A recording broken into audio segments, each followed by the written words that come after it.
जय Hind. Moody's classes में आप सभी का स्वागत है। हम यहाँ पे सी-टेट, एम-पी-टेट, मैथ पेडागोजी की प्रीवियस ईयर क्वेश्चन सीरीज लेके चल रहे हैं।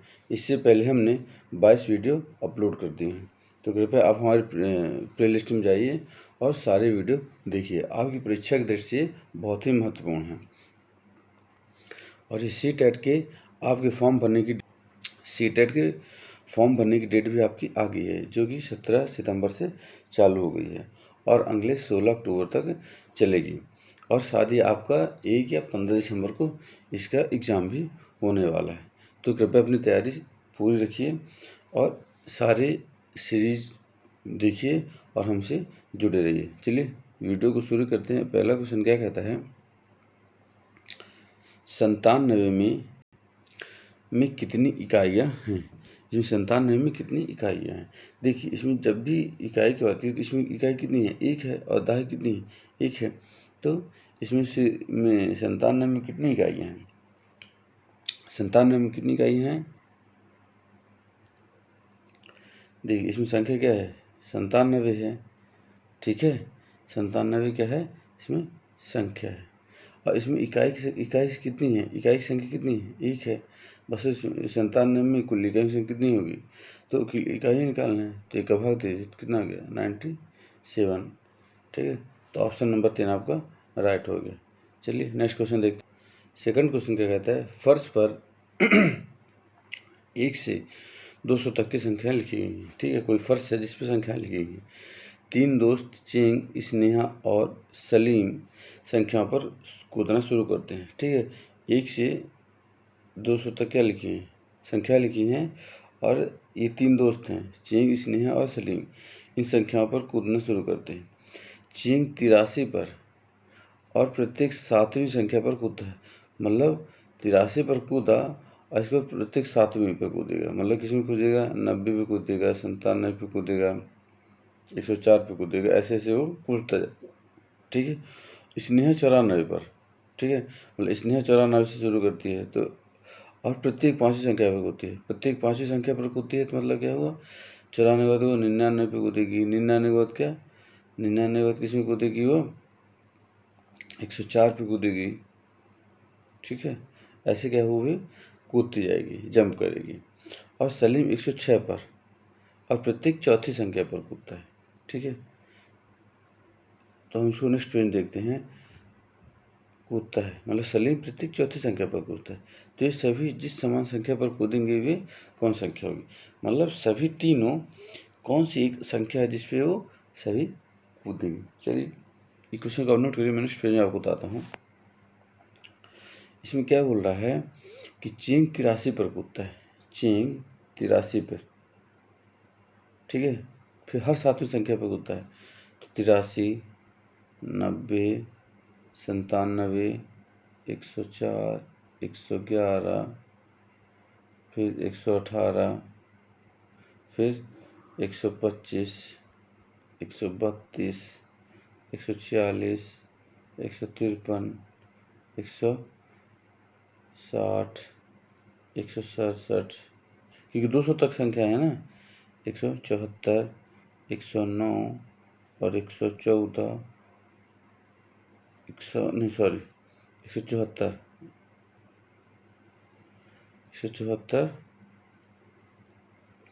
174 साथ 181, 188 और 195। ठीक है, ये किसका हो गया? ये चेंग का हो गया। फिर क्या था? स्नेहा 94 पर शुरू करती है और वो प्रत्येक 5वीं संख्या पर कूदती है।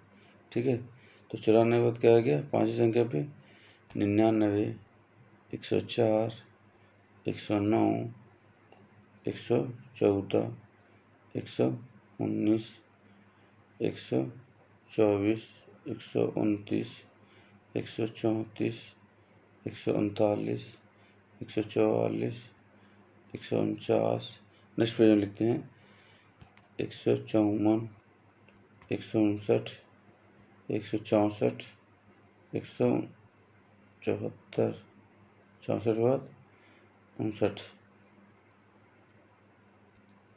59 64 64 का 69 69 के बाद 174 179 184 189 और 194 199। ठीक है, ये होगी किसकी, स्नेहा का होगी।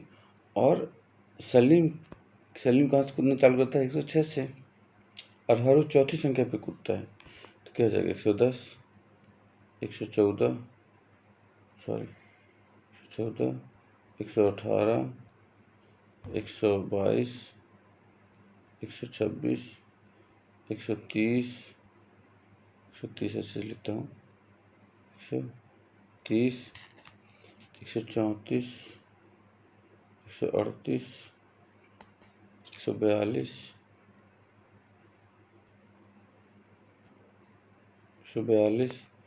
150 155 154 158 162 166 170 174 178 182 186 190 194 198। ठीक है, तो इसमें क्या बोला है कि क्वेश्चन क्या बोला है कि वे सभी जिस संख्या पर कूदेंगे वह का संख्या क्या होगी। देखिए, इसमें ऐसी कौन संख्या है जो जिस पे वो समान रूप से कूदेंगे, तो एक संख्या पे एक साथ कूदेंगे। ठीक है, तो इसमें आपने देखा होगा, अब 174 इसमें भी है, 104 इसमें है, लेकिन अगले वाले में 104 नहीं है। देखिए, अगले वाले में 104 है क्या, नहीं है। ठीक है, तो 174 इसमें हो गया, इसमें भी 174 हो गया, और इसमें भी 174 हो गया। तो जो अपना स्नेहा, चिंग और सलीम है, वो तीनों कौन सी संख्या में एक साथ कूदेंगे, जो समान संख्या होगी कौन सी होगी, 174 होगी। ठीक है, तो इसमें क्या हो जाएगा, 174 में कूदेंगे। ठीक है, तो वह सभी संख्या किसमें कूदेंगे, 174 में कूदेंगे। यहाँ पे ऑप्शन गलत दिए हुए हैं, इसका ऑप्शन हो जाएगा क्या, 174 हो जाएगा, याद रखिएगा। चलिए नेक्स्ट क्वेश्चन देखते हैं क्या कहता है।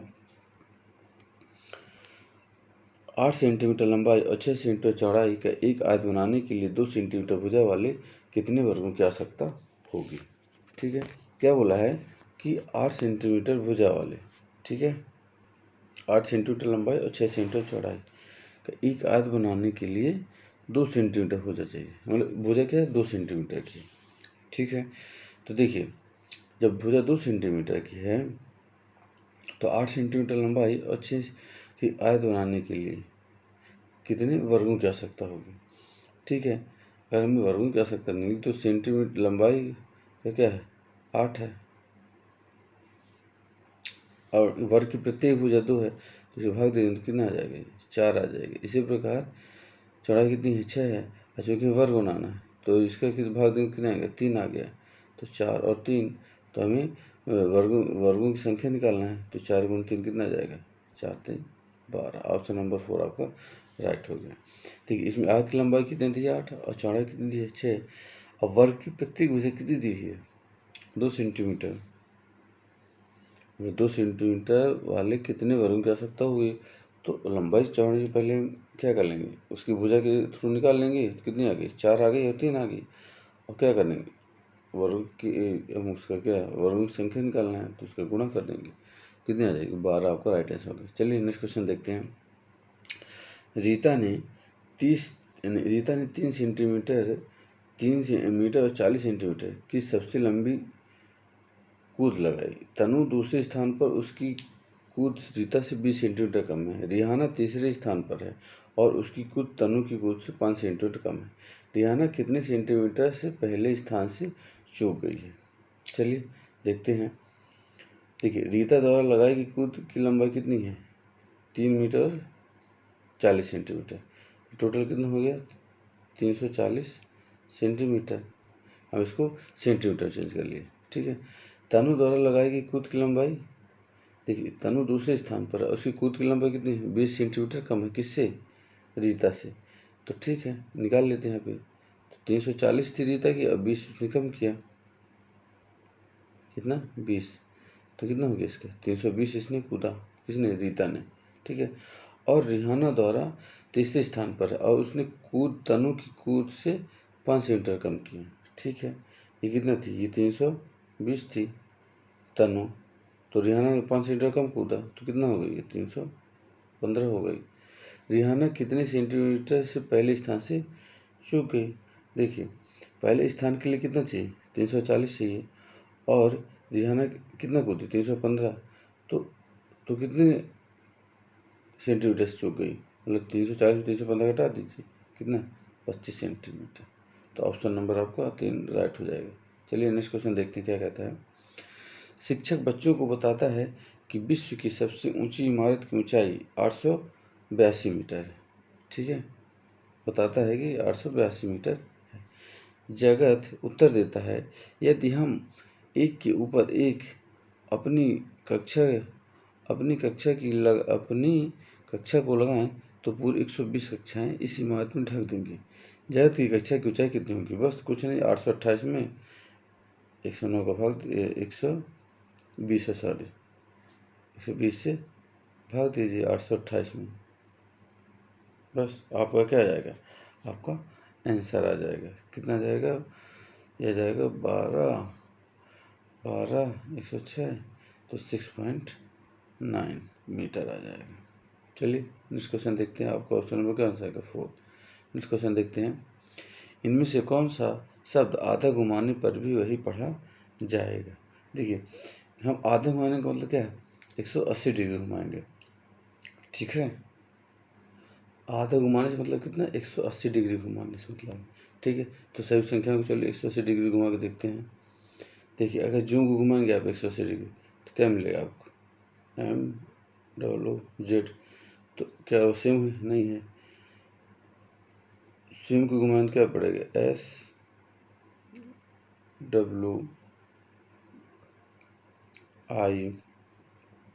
SWIMS, सेम आया, तो ऑप्शन नंबर 2 ही आपको मिल गया राइट। अगर हाउ घुमाएं क्या मिलेगा, OWOH मिलेगा, और सी में क्या मिलेगा, SIX मिलेगा, तो ऑप्शन नंबर 2 आपका राइट हो गया। चलिए नेक्स्ट क्वेश्चन देखते हैं। 4 अंकों की सबसे छोटी संख्या और 2 अंकों की सबसे बड़ी संख्या का अंतर ज्ञात कीजिए, ठीक है। 4 अंकों की छोटी संख्या क्या आ जाएगी, 1000, और 2 अंकों की बड़ी संख्या 99, अंतर घटा दीजिए, 10 में 9 का 1, 0, 9, 9 से 1, आपका क्या हो गया, आंसर होगा। चलिए नेक्स्ट क्वेश्चन देखते हैं। एक विभाजन के पृष्ठ में भाजक भागफल का 6 गुना है और शेषफल का 2 गुना है, यदि शेषफल 6 है तो संख्या क्या होगी। देखिए अगर आप हमारी प्रीवियस ईयर क्वेश्चन सीरीज देख रहे हैं तो उस पर मैंने आपको बताया था, एक फॉर्मूला बताया था, क्या बताया था, संख्या और क्या होता है, भाजक गुणे भागफल धन शेष, क्या होता है, संख्या बराबर होता है भाजक गुणे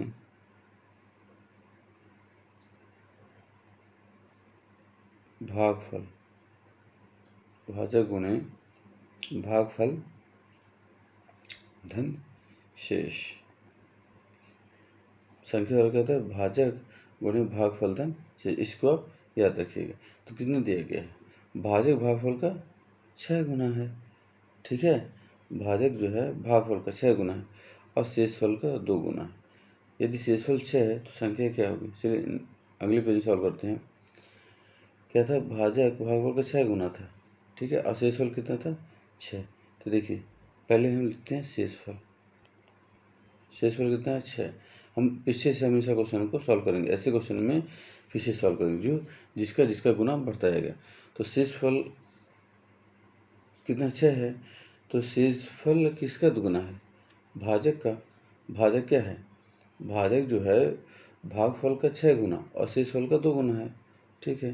तो भाजक को है शेषफल का 2 गुना है, तो 6 गुना 2, मतलब कितना हो गया, भाज्य कितना हो गया, 12 हो गया।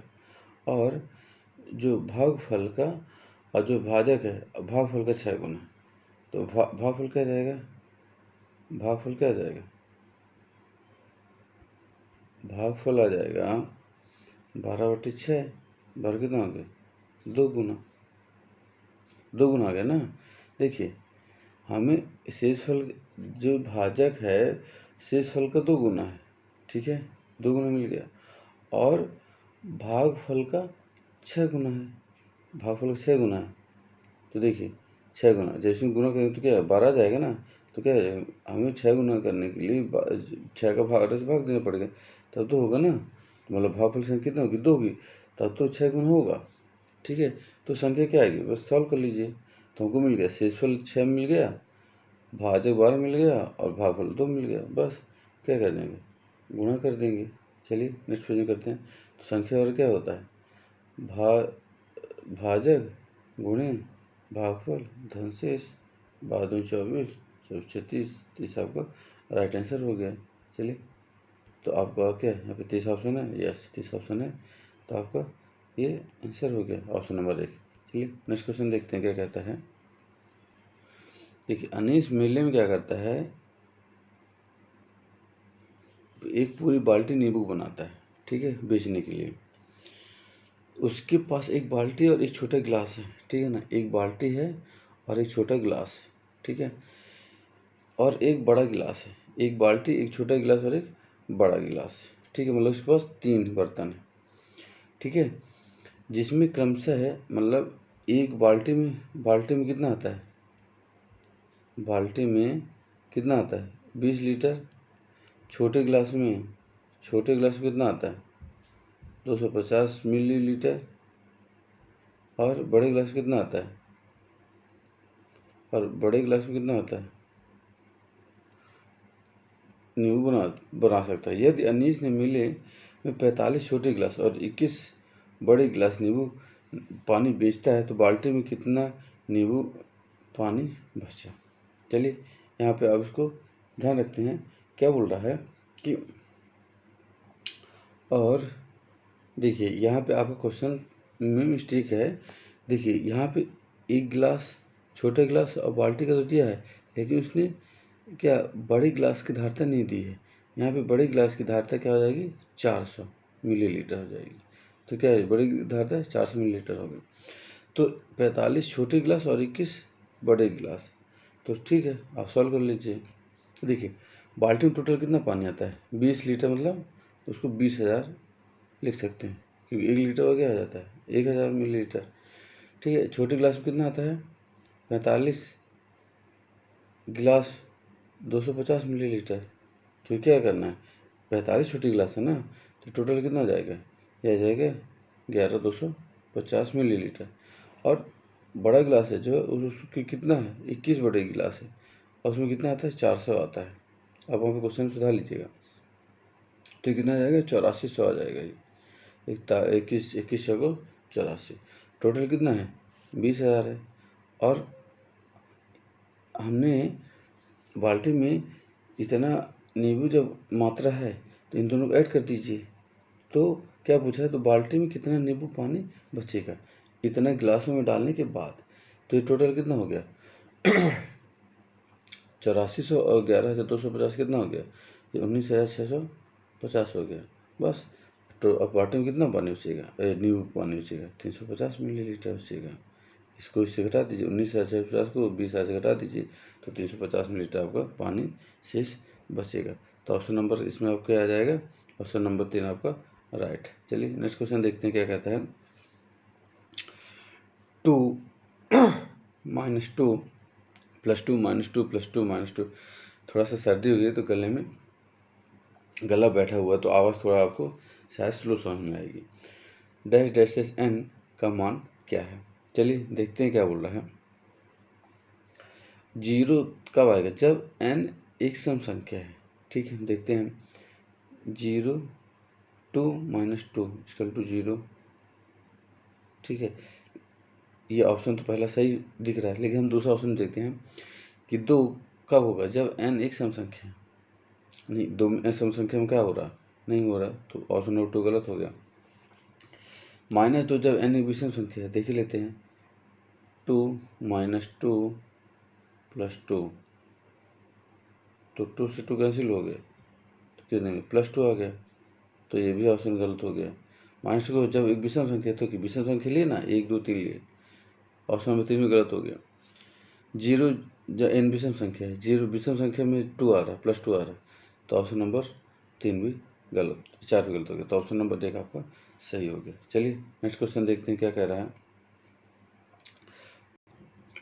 प्रतिदिन स्कूल पहुंचने के लिए साइकिल का प्रयोग करता है, यदि वह 6 किलोमीटर प्रति घंटा की चाल से स्कूल पहुंचने में 13 मिनट लगाता है, तो उसकी घर स्कूल के बीच का अंतर कितना है। देखिए, यह घंटा भी पूछ लिया, मिनट भी दे दिया, मीटर भी पूछ लिया। तो हमें पहले क्या करना है, इसको मीटर पर मिनट में निकालना पड़ेगा।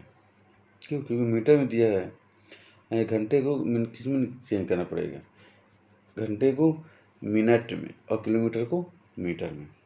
ठीक है, तो चाल बराबर क्या होता है, चाल बराबर क्या होता है, 6 किलोमीटर दिया हुआ है, चाल कितनी दी है, 6 किलोमीटर पर हावर दिया हुआ है, तो 6 किलोमीटर कितना ले सकते हैं, 1000, हावर क्या ले सकते हैं, 60, तो क्या आ जाएगा, ये मीटर आ जाएगा और ये मिनट आ जाएगा, ये मीटर में मीटर आ जाएगा और ये मिनट आ जाएगा।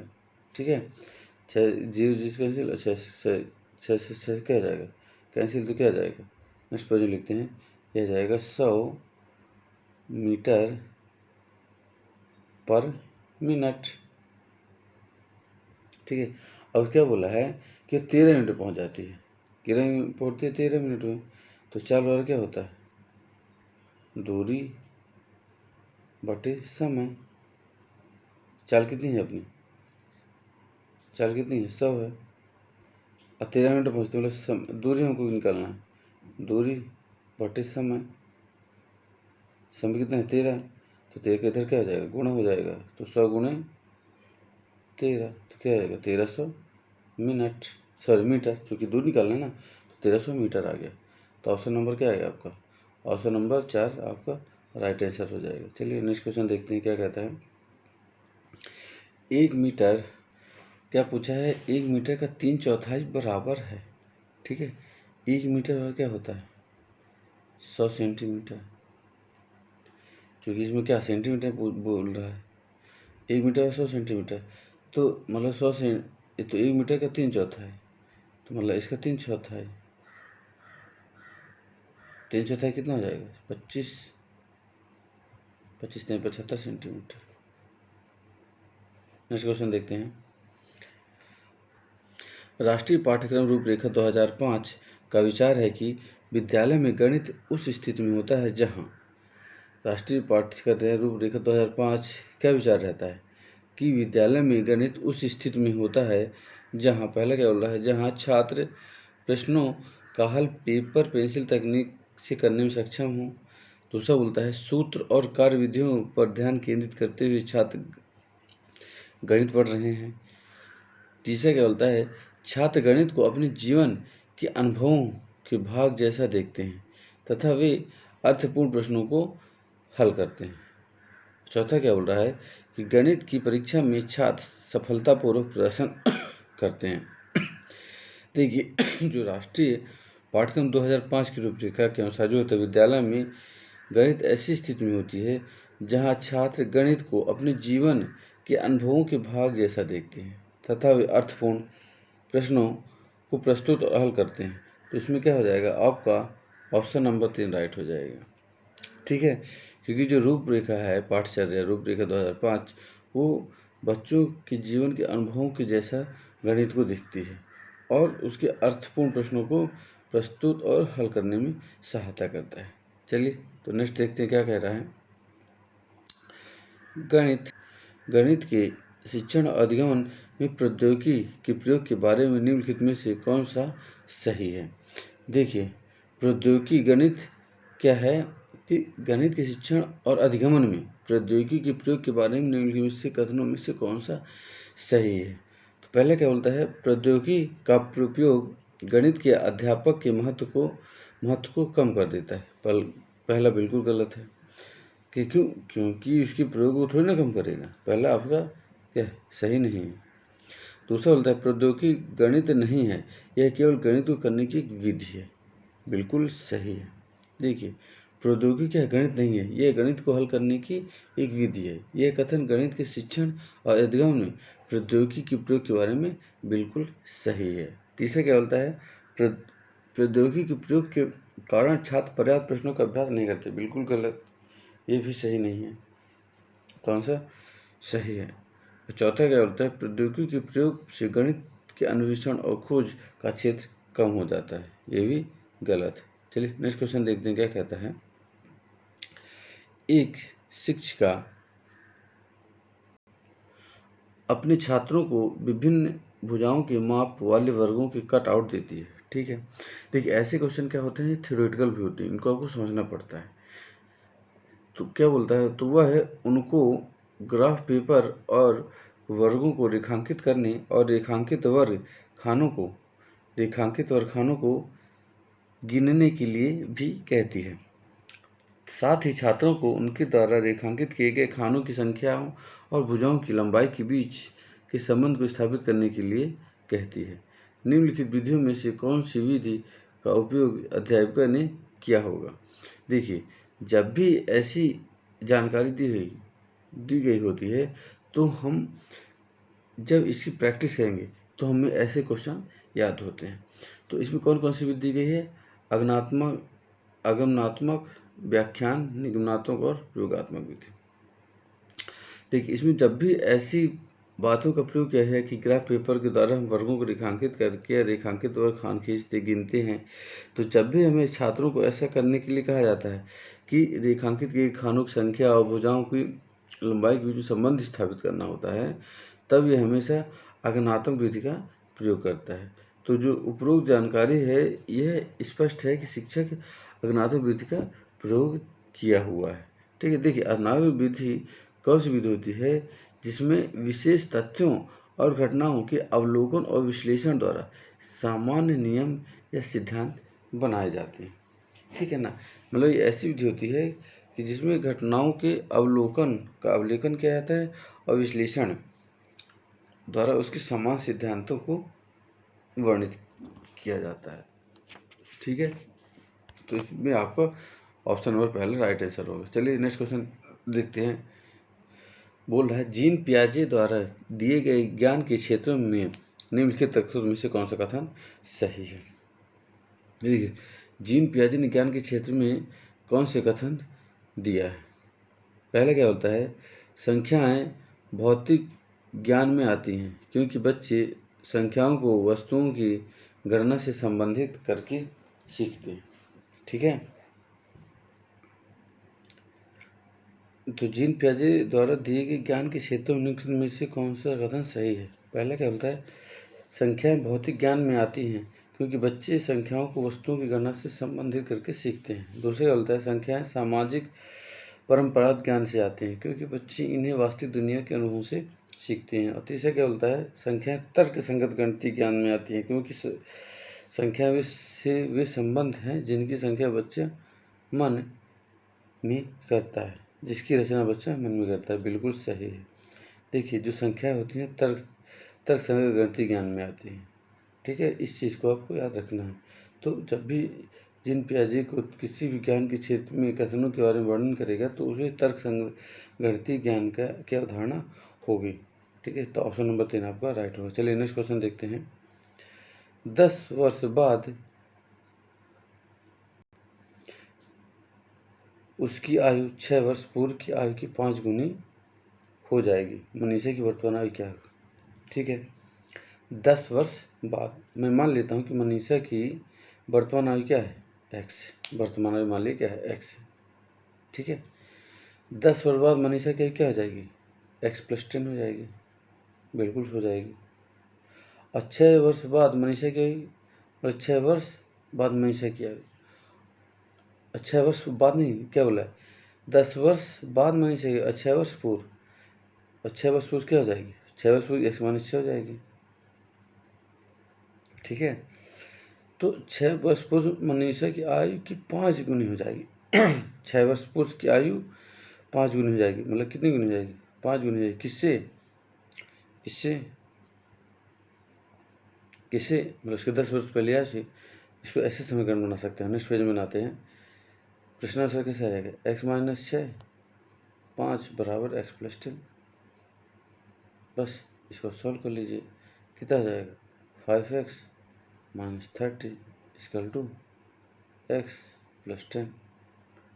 कितना x इधर आएगा, 30 इधर चल जाएगा, तो कितना आ जाएगा? 4x equal to 40, x equal to 10। तो मनीषा वर्तमान में कितने हैं? 10 वर्ष। तो मनीषा वर्तमान में कितनी है? 10 वर्ष।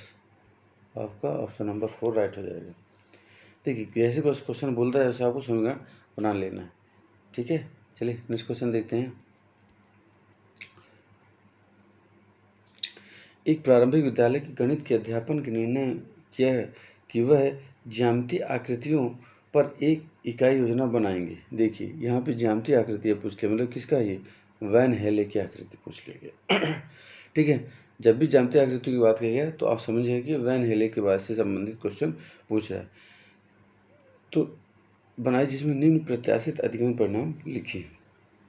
देखिए एक प्राथमिक विद्यालय के गणित के अध्यापन के निर्णय में क्या किया गया कि ज्यामितीय आकृतियों पर एक इकाई योजना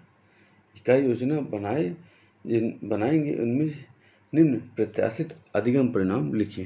पहले क्या बोलता है? विविध आकृतियों को पहचानना। दूसरा बोलता है विविध आकृतियों के बीच अंतर बताना। तीसरा बोलता है आकृति की भुजाओं, कोण व शीर्षों को पहचानना। और चौथा उपमेय से कोई नहीं। देखिए वैन हेले के सिद्धांत के अनुसार ज्यामिति में सोचना या समझने के 5 स्तर होते हैं, ठीक है। पहले स्तर क्या था? 0 था, जिसमें क्या था? दृश्यावलोकन। दूसरा स्तर क्या था? विश्लेषण। तीसरा स्तर क्या था? अमूर्त या अनौपचारिक निगमन। चौथा स्तर क्या था? निगमन या अनौपचारिक या औपचारिक निगमन। और चौथा पूछा था दृढ़ता, मतलब जो 5वां था वो था दृढ़ता। तो जो प्रश्न में क्या दी गई जानकारी के अनुसार प्रत्याशी वैन हेले की ज्यामितीय चिंतन की विश्लेषण स्तर, मतलब जो स्तर नंबर 1 है, के बारे में बात कर रहा है। तो इसमें क्या होता है कि विविध आकृतियों की इसमें क्या होती है? पहचान होती है। तो ऑप्शन नंबर 1 आपका राइट हो जाएगा। ऑप्शन नंबर 1 आपका राइट है, मतलब विविध आकृतियों की को पहचानना है, ठीक है। नेक्स्ट क्वेश्चन देखते हैं क्या कहता है। प्राथमिक स्तर पर पैटर्न या प्रतिमान एक महत्वपूर्ण गणितीय अवधारणा है। क्यों? क्योंकि पहला बोल रहा है पैटर्न देखने में आकर्षक होते हैं। पैटर्न को बनाने के लिए विविध सामग्री का उपयोग किया जा सकता है। तीसरा बोलता है पैटर्न अनेक प्रकार से बनाए जा सकते हैं। बिल्कुल सही। एक महत्वपूर्ण गणित अवधारणा क्या है कि पैटर्न को हम अनेक प्रकार से बना सकते हैं? बिल्कुल नहीं, बनाए जा सकते हैं। चौथा बोलता है पैटर्न अध्ययनकर्ता के बीज गणितीय के आधारभूत अवधारणा को विकसित करते हैं। जो होता है पैटर्न क्या होता है? एक महत्वपूर्ण गणितीय अवधारणा। क्योंकि पैटर्न अधिगमनकर्ता में बीजगणित की आधारभूत अवधारणा को विकसित करता है। ऑप्शन नंबर 4 आपका राइट होगा, ऑप्शन नंबर 3 नहीं होगा। क्योंकि गणित पैटर्न और संरचना पर आधारित है। जो गणित है पैटर्न है संरचना पर आधारित है। गणित की शक्ति संबंधों और परिवर्तनों में निहित है कि जो पैटर्न और सामान्यीकरण को जन्म देती है। तो अपना क्या होगा? ऑप्शन नंबर 4 आपका राइट होगा। नेक्स्ट क्वेश्चन क्या कहता है, और लास्ट क्वेश्चन आज का, गणितीय क्षेत्र और पहेलियाँ सहायता करती हैं। गणितीय क्षेत्र और पहेलियाँ क्या सहायता करती हैं? पहला क्या बोल रहा है? गणित और रोजमर्रा में विवेचन, गणित और रोजमर्रा की विवेचन के बीच संबंध स्थापित करने में। दूसरा है बच्चों को गणित के प्रति सकारात्मक अभिवृत्ति के विकास में सक्षम करते हैं। तीसरा क्या बोलता है? अध्यापक का कार्य कम करने में तथा प्रश्नों को श्याम पट पर हल करने की एक रास्ता को समाप्त करने में। और चौथा बोलता है कक्षा में अनुशासन बनाए रखने में। देखिए जो गणित खेल और पहेलियाँ किसमें सहायता करती हैं? गणित और रोजमर्रा के बीच विवेचन के बीच संबंध स्थापित करने में। बच्चों को गणित के प्रति सकारात्मक अभिव्यक्ति को विकसित करने में। बिल्कुल सही है। तो इसलिए ऑप्शन नंबर आपका 1 और 2 सही है, तो ऑप्शन नंबर 2 आपका राइट हो जाएगा। तीसरा क्या बोलता है? अध्यापक कार्य कम करने में तथा प्रश्नों को श्याम पट में हल करने एक समाप्त करने गलत। और चौथे केवल कक्षा में अनुशासन बनाए रखने में, ये भी उसकी पहली सहायता नहीं करती। तो ऑप्शन नंबर 1 और 2 आपका सही होगा। तो चलिए हम आपको मिलते हैं नेक्स्ट वीडियो में। वीडियो अच्छा लगा हो तो आप लाइक शेयर और कमेंट जरूर करिए और चैनल को सब्सक्राइब करिए। तो मिलते हैं आपको नेक्स्ट वीडियो में। जय हिंद।